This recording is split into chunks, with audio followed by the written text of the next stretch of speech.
Since the very first day that Brian Kelly got to Baton Rouge, he emphasized the importance of building the program through the state of Louisiana.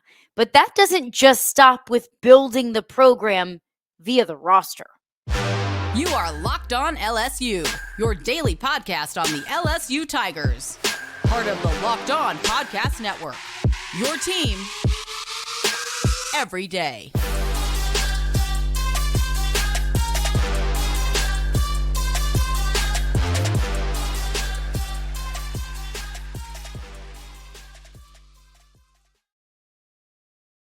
All right, what's up, y'all? Welcome into Locked On LSU. Thank you so much for making us your first listen every single day. We are free and available wherever you get your podcasts. And if you are one of our everydayers, appreciate you for making your way back here today. And if you're just joining us for the first time, welcome in. We're happy to have you. You can check us out on your preferred podcast platform. And of course, you can also check us out on YouTube as well, so you can watch in addition to listening to the podcast. Today's edition of Locked On LSU is brought to you by LinkedIn. These days, every new potential hire can feel like a high-stakes wager for your small business. So that's why LinkedIn Jobs find the right people for your team faster and for free. So post your job for free at LinkedIn. Post your job for free, my goodness, at linkedin.com/lockedoncollege. Terms and conditions apply. Hope everyone enjoyed the Super Bowl yesterday. I saw the muff punt and I immediately had like PTSD, bad throwbacks to the 2022 team in the Florida State game, the two muffed punts from Malik Neighbors, all of the special teams problems. I'm just thinking back and thinking to myself, like, I'm so glad that we're past this. I'm so glad that this LSU team is not losing games anymore. Knock on wood, because of muffed punts and special team mistakes. But even before the Super Bowl, we heard from Brian Kelly last week, and there were several things that really stood out to me.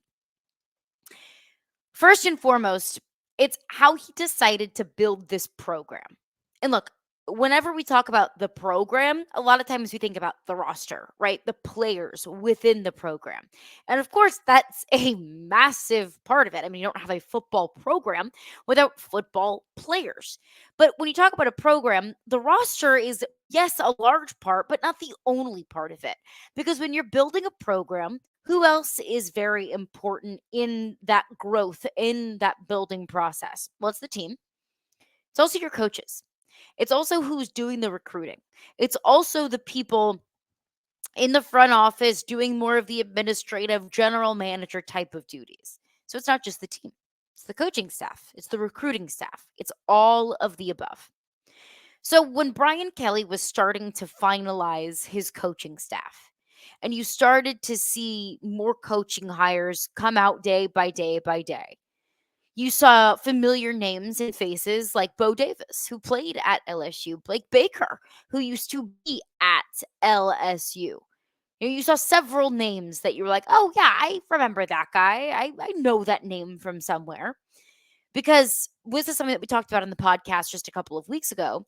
I said, I don't think that it's just a coincidence that every single coach on this coaching staff has some sort of tie to LSU or the state of Louisiana in some form or fashion, whether they were from here, whether they coached here, whether they played at LSU, whether they just stopped by for a couple years or a couple of seasons. This is not their first rodeo in the state of Louisiana, nor is it their first rodeo at LSU. So, surely it's not a coincidence. Surely that's not just one thing that all of these coaches happen to have in mind. I thought if Brian Kelly is committed to building this program through the state of Louisiana, that doesn't stop at just locking down the borders of the state and getting in the top talent in the state of Louisiana via the transfer portal or in recruiting classes. No, no, no, no. It has to do with the coaching staff as well. Because in order to land those players, you also have to recruit those players. You got to relate to those players. And you got to know how to do it. You know, I know, we all know. The state of Louisiana is different. Recruiting in the state of Louisiana, it's different. It's also probably the most important thing to building this football program. So you got to have people that are novices to the state of Louisiana. But Brian Kelly was asked about it. He went into a little bit more detail of exactly the thought process behind these coaching hires. How much of a thought was ties to the state of Louisiana and ties to LSU throughout the coach search process and the interviewing process. This was Brian Kelly in his media availability last week. So many Louisiana ties on this staff. Was that an intentional thing? I mean, it's been stated that, my goals here are to, first and foremost, recruit the state of Louisiana. So you can imagine that that's going to be part of, the thought process. I can't tell you it's the most important thing because we got to stop people. We got to keep the points down. We've got to be able to coach and teach and, motivate. But certainly that has to be part of the process as well. Because that's a stated goal of how we recruit. So where does it fall on the list of importance? I would probably echo what you said. I think it's intentional. But is it the first thing on the list? Probably not. But it's definitely something that you don't necessarily. I would say when we all see those job descriptions, is it mandatory? No, but strongly, I think worded that you should have experience recruiting in the state of Louisiana. So, not a requirement, but strongly encouraged and strongly recommended. Now, that was Wilson Alexander of The Advocate that asked Brian Kelly that question, and it was a great question. How much did you really keep in mind hiring coaches with ties to the state of Louisiana? I wanted Brian Kelly to be like, damn straight it was a priority of ours, because that's what it looks like from the outside looking in. But also, I think that Brian Kelly has to be a little bit more intentional with that because, as he said, look, it's not a requirement. But if there's a top coach out there that's shown a lot, who's on the market, that you think could be a missing piece to your coaching staff or the missing piece for your team and your program, and they've never stepped foot in the state of Louisiana before, well, are you going to be deterred from hiring that coach who is qualified and you think can be really great for your team and for your program just because he doesn't have ties to Louisiana? Of course not. No. If that coach is interested and you think that coach should be part of your staff, you're going to hire that coach. So exactly, it's not a requirement. And it's the same kind of approach in the transfer portal, right? In recruiting, we want to bring in the most talented players in the state and we want to keep them in the state of Louisiana. But we're not blind to every other state in America. I mean, your 5-star quarterback, number 1 recruit in the 2025 class, he's from Michigan. Like, I don't know if Bryce Underwood has any familial ties to the state of Louisiana. I don't know if that man's ever had crawfish in his life, but he's a 5-star quarterback and could potentially a program altering kind of player. You're not going to say, nah, dude, like, I'm good. We're going to close the door on this as a possibility because we only keep kids in state. Of course not. That would be silly. But it's also, I think, incredibly important that when you find the right person, when you find the qualified person, and they also have those ties to Louisiana, that is the perfect match. Now, that I think is exactly what you're looking for because you're not going to ignore great coaches or, in this example, great players from states, but having those talented Louisiana players and having those qualified and accomplished and really good coaches that know the school, that know high school football coaches in Louisiana, that know the culture in Louisiana, that's just the cherry on top. Oh, another thing that I do want to make sure that we get out there, another thing that I do want to make sure that we clarify, and we'll get into that coming up next after just a few words from our sponsors. All right, I want to tell you about LinkedIn. So, when you're hiring for your small business, you want to find quality professionals that are perfect and are just right for the role. That's why you have to check out LinkedIn Jobs. LinkedIn Jobs has the tools to help find the right professionals for your team faster and for free. And one great thing about LinkedIn is it's not just like any other job board. No, LinkedIn has a vast network of more than a billion professionals, which makes it the best place to hire. It gives you access to professionals that you cannot find anywhere else. LinkedIn does that, all of that, all while making the process easy and intuitive. Hey, hiring is easy when you have that many quality candidates. So easy, in fact, that 86% of small businesses get a qualified candidate within 24 hours. So if you've ever gone through the hiring process for the company that you work for, you know it is not always easy. It is not always quick. And also, it's not always cheap. But LinkedIn is the perfect tool for you because LinkedIn knows that small businesses are wearing so many hats and might not have the time or resources to hire, but LinkedIn is constantly finding ways to make hiring process so much easier. So post your job for free at linkedin.com/locked on college. That is linkedin.com/locked on college to post your job for free. Terms and conditions apply. All right, thanks again for making Locked On LSU your first listen every single day. We are free and available wherever you get your podcasts. And of course, we are part of the Locked On Network, your team every single day. Locked On has launched the first ever national sports 24/7 streaming channel on YouTube. And now you can also find it on Amazon Fire TV. Locked On Sports Today is here for you 24/7, covering the top sports stories of the day with the local experts of Locked On, plus our national shows covering every single league. So find the Locked On Sports Today channel now on Amazon Fire TV. Rolling along here on Locked On LSU, Brian Kelly talks about the coaching search process. Was it a prerequisite to be from Louisiana, have ties to LSU?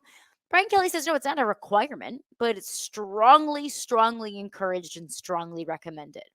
Because when you make the pledge and you make the commitment to building a team and a program through the state of Louisiana, which should be priority number one, locking down the state of Louisiana with as much talent as there is in the state, that should be your number one focus as far as recruiting is concerned. Well, what you would say, you want to recruit players from Louisiana? How about you bring in coaches, at least with ties to the state of Louisiana? As we all know, players don't commit to a school.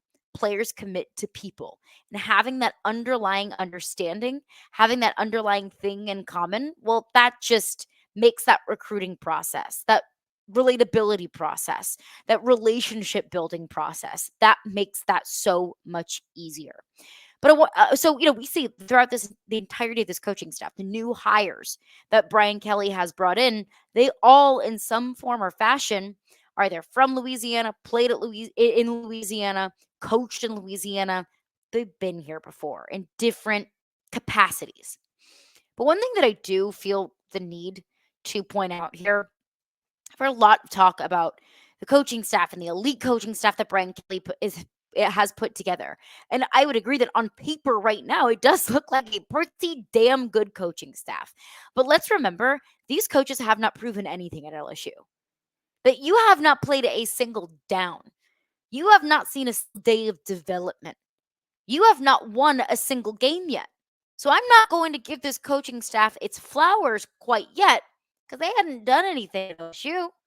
I mean, look at several of these coaches that have shown that, look, they got it. Bo Davis, hello. Kevin Peebles, hello. Two of the most well-respected defensive line coaches in all of college football. But what they've done, like what Kevin Peebles did at Mizzou, what Bo Davis did at Texas, all of that is moot at this point. You got to do it here. Blake Baker, how he turned Missouri's defense around. So incredibly impressive. And it's the reason why he became one of the hottest coaching candidates, at least coordinator candidates on the market. He hadn't proven anything at LSU quite yet. What the Rays have shown are very exciting. It makes me excited. It makes me encouraged and optimistic for what this coaching staff can do, not just for this team this year in 2024, but also this team moving forward, development of some of these young players. But they haven't done anything yet. Let's go ahead and let them earn those flowers before we give them those flowers. Because while I think it's the right move to build this coaching staff with coaches that have ties to this state and to this program, that does not automatically make them a good coach. I mean, look at so many coaches in the past. But let's say, okay, having ties to LSU or Louisiana does not make you a good coach, nor does it make you a bad coach. Mike Denbrock had zero ties to Louisiana. Pretty darn good coach, right? Well, in that same breath, Matt House, zero ties to Louisiana. Not a very good coach, right? So it's not like it automatically checks some sort of box. And it's not like just because this was the way that Brian Kelly wanted to do this, just because that these were his priorities, doesn't necessarily make them the right hires. Does it make it the correct approach? I believe so. Yes. And if I'm proven wrong, I am more than happy to eat my words and to say, look, yo, I was wrong. This was a massive mistake. But you have to pick the right people. What their past has shown, what their resumes show, of course, that's one thing. But you got to get the right hires, the right people, and you got to give them the right players to play with. That's why I think some of these coaching hires are incredibly intriguing. Bo Davis, for example. Show me a more well-respected defense line coach than Bo Davis, and I'll be shocked. I'll be floored. I think there are several defensive line coaches that are respected and revered just as much as Bo Davis probably is. But when it comes to, some of the godfathers of defensive lines in college football, yeah, Bo Davis is known definitely as one of them. What is he really working with? How much can Bo Davis get out of this young and inexperienced, more specifically defensive tackle group? You lose Mekhi Wingo, you lose Mason Smith. You're not left with a whole bunch in the rest of that defensive tackle room, that defensive line room as a whole. It's lacking rather, a lot of in-game SEC experience. And you can hope that you get a lot more out of maybe young guys like Dominic McKinley. But, I mean, let's be honest here. He's going to be a true freshman. I'm not going to put all my faith in a true freshman. Shone Washington, another one coming in from the transfer portal. Kid is massive. And Brian Kelly has been really high on him, really excited about what he can bring. I'm not going to put my eggs in the basket of a JUCO transfer. And that's no disrespect to Shone Washington. I place that same kind of energy toward every transfer, especially after how little we saw the transfers really give this team this past year. Logan Diggs was outstanding. Zy Alexander was solid. I was more excited about Denver Harris than anyone. Not going to let myself get my hopes up about that again. So that's what makes it really intriguing with these coaches of how much can you really ask them to do. That they're not miracle workers. They are not magicians. They cannot make something out of nothing. But how much can they truly get out of these players? Well, we look at a guy like a Jacobian Guillory and say, okay, we have a feeling he's got some experience. He was never the number one go-to guy, but can he blossom into that? Does he have the intangibles or maybe the physical attributes to be able to be more of a go-to guy at this level on the defensive line? Maybe. And if Bo Davis can do that, I will say hats off to you, sir. You earned your paycheck this season. So this coaching staff is going to be challenged because this roster has some deficiencies. But there's a lot of young talent that I think haven't even scratched the surface of what they can do. How can this coaching staff get that out of them? And that applies to Bo Davis. I just use him as an example. That applies to everyone. That applies on an offense that's losing a lot of its star power and a lot of its use. I mean, you just lose Brian Thomas, Malik Neighbors, and Jaden Daniels. Hello? Not an easy job for Joe Sloan and Cortez Hankton to transition this offense, but to still, keep up scoring 28, 35, 40 something points a game. Not easy. A lot of change and a lot of transition. But that's why you were hired. That's why you were brought in here. In addition to your ties to the state of Louisiana. All right, but coming up next, I haven't given nearly enough attention to hoops. Look at men's and women's, what they did over the weekend, and we will do that coming up next.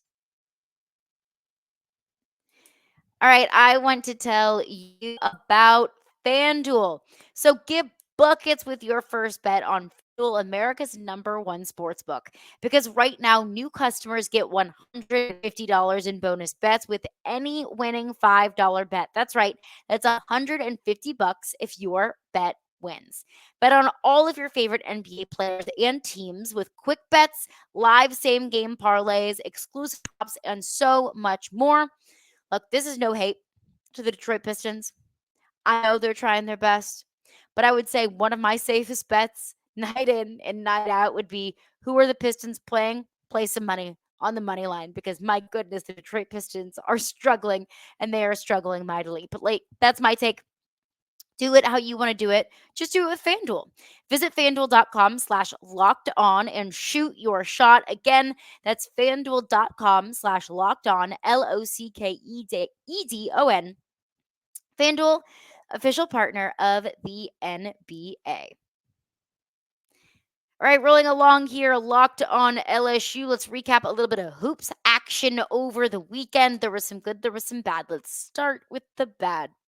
A couple of Alabama showdowns, both on the men's and women's side. Let's start with the men's because that was not very good. That was not very good. Defense was basically against Alabama in the second half, and the most frustrating thing about that is that she was able to go toe to toe with Alabama for a decent bit of that game. That back and forth, there were lead changes, and every time it seemed like LSU was getting out of it, whether it was a double-digit deficiency or if Alabama was just going on a tear, they found a way to eke their way back into the game. That's been a trend that I've seen with this LSU basketball team. We saw it against Tennessee last week.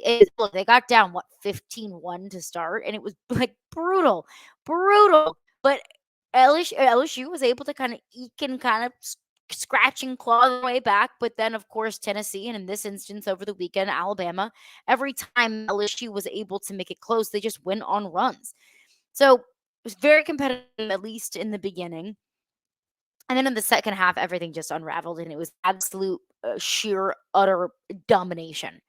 I mean, in 2 minutes, Alabama scored 13 unanswered points when you were up 73-72. I mean, I was watching that game, and I was thinking, first of all, why can't you defend the three? LSU was being really aggressive in the paint. It felt like to me watching that game, I thought, is their game plan right now? We're going to defend you in the paint, and if you beat us with the three, so be it. Because if that was the case, and look, I don't know what the game plan was, but if that was the case, that's stupid. I mean, this is one of the best 3-point shooting teams in all of college basketball. This is the best offense, or one of the best offenses in the SEC. And you're saying go ahead and beat us with the three? Newsflash, they can. Alabama beats everyone by shooting the three, and LSU just simply could not defend it. And it was sloppiness. Turn the ball over 12 times. I mean, Trey Hannibal hit 2 points and 2 turnovers. You're not going to win very many games that way. So really, really frustrating to watch.